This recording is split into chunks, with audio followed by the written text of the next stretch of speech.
polisi iko hapo mbele, bado mnyama anataka kuingia ndani, lakini geti halijafunguliwa na polisi wakiwa wanaendelea kuwatuliza makomando wa pande zote mbili. Wapo makomando wa Simba, makomando wa Yanga. Wengine wanasema hakuna timu inayoingia, wengine wanataka timu iingie.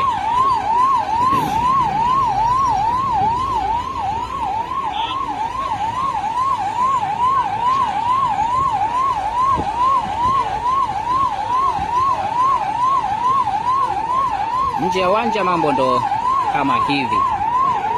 Wanasema ndio utamu wa dabi ya Kariakoo.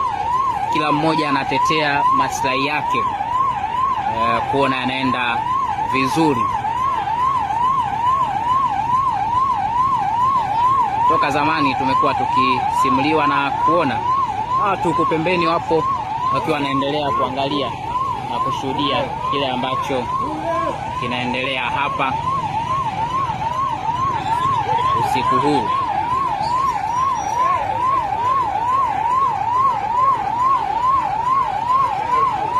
Ngoja tuone itakuwaje.